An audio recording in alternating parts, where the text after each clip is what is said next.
Hello and welcome to the Evidence-Based Chiropractor. I am your host, Dr. Jeff Langmaid, and today we are looking at a shocking paper that came out from the Journal of Shoulder and Elbow Surgery, and it is titled The Impact of Faulty Posture on Rotator Cuff Tears with and Without Symptoms.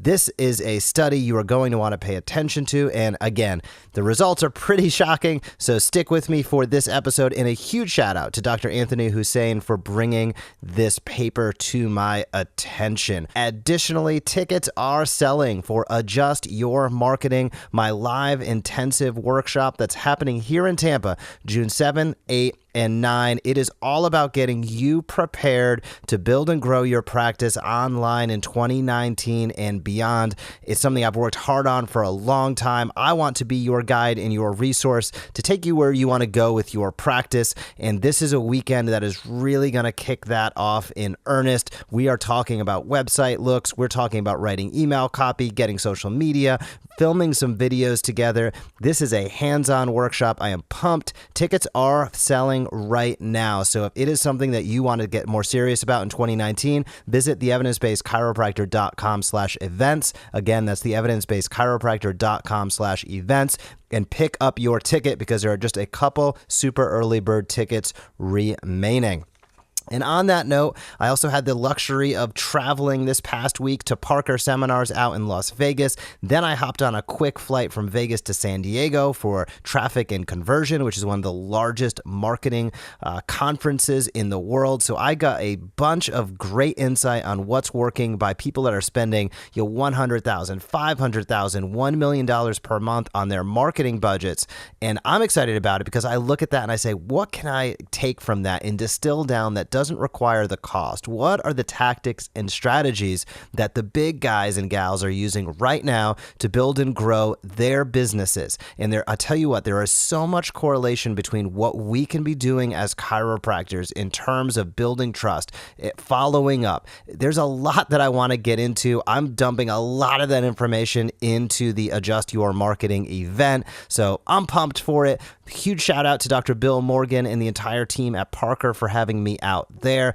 Great job, awesome conference, and I got to meet a bunch of super cool docs. And if you were one of them, I appreciate it because I had a lot of people coming up saying they listen to the podcast. And then Traffic and Conversion out in San Diego is my second year there. It's awesome. That I'll save my big takeaways for another day because I want to make sure I get to the research on this episode. So as I said at the top, we're talking about a paper called The Impact of Faulty Posture on Rotator Cuff Tears with and Without Symptoms. So posture and rotator cuff, that's an interesting play, right? When I first heard about this paper, I was like, oh, that's interesting. That seems a little bit outside of the norm. Well, let me bring you right to the point, and then we'll start breaking things down. These researchers found, quote, postural abnormality represented an independent predictor of both symptomatic and asymptomatic rotator cuff tears.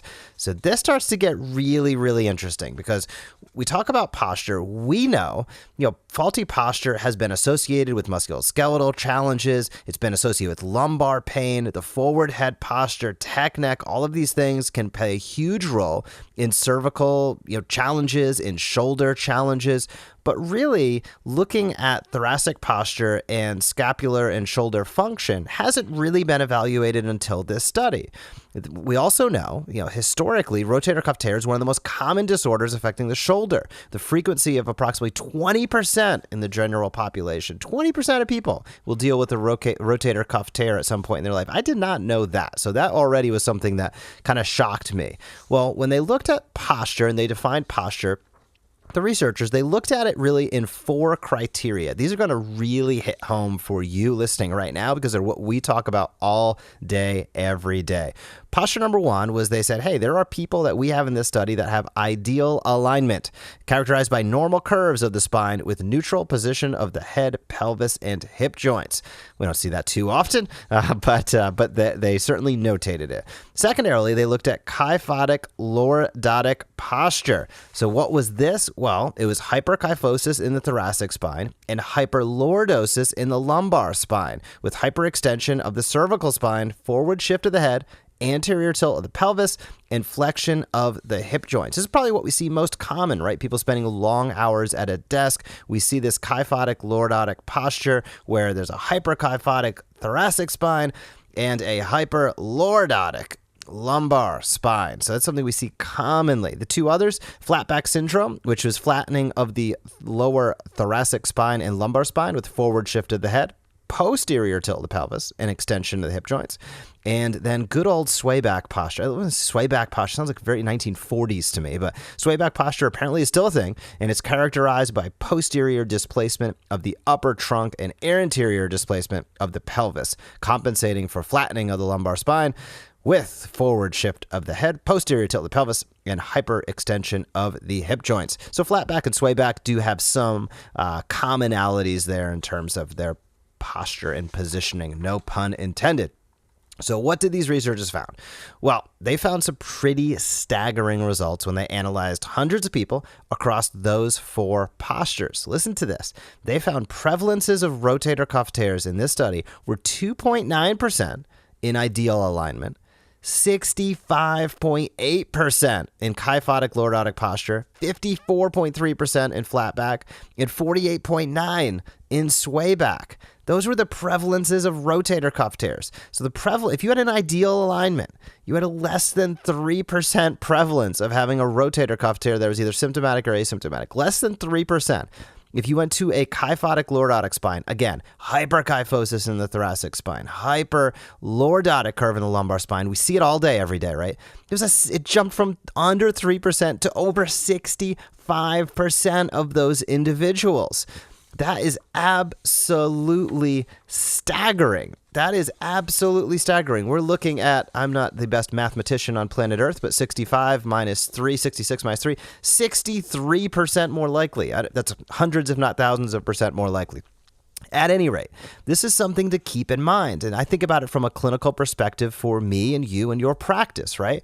We probably see people all day, every day that are hyperkyphotic. I know I have in the past. I know just walking around, I see them walking around all over the place. You probably see a lot of people in your practice with a hyperkyphotic thoracic spine. Keep an eye on those shoulders. Make sure that their scapula are moving appropriately. Check their shoulder range of motion. That's where I start to go with this with my mindset. When we start to see prevalences in an ideal posture at under 3%, jump practically to 66% for rotator cuff issues.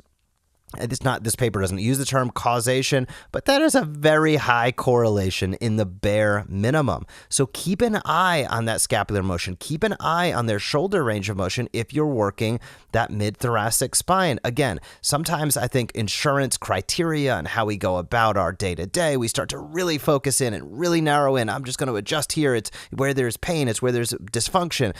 Don't hesitate. Always be looking that one joint or that one body region away, because you're going to see compensatory action. And that is what this paper reminds me of personally. It says to me and speaks to me saying, when you see a thoracic spine that isn't moving appropriately, take a look at the adjacent regions. In this case, take a look at those shoulders. Make sure that they are mobilized. Not only is that what's in the best interest of your patient, which is job one, patient-centric approach, but it's something that, hey, if you get a shoulder adjustment out of it and you can do that ethically and with a patient-centered approach, well, you can bill for that as well. So the compounding positive interest for your practice when you start looking at things more dynamically and more holistically. Additionally, I look at the other side of the coin. You and I both know that there are hundreds, if not probably hundreds of thousands of individuals right now in physical therapy for rotator cuff tears. And I can nearly guarantee you that a vast majority of those individuals are not having their thoracic spine mobilized or their posture addressed. They're strictly going through shoulder exercises to kind of strengthen, reduce inflammation, etc. around the torn rotator cuff.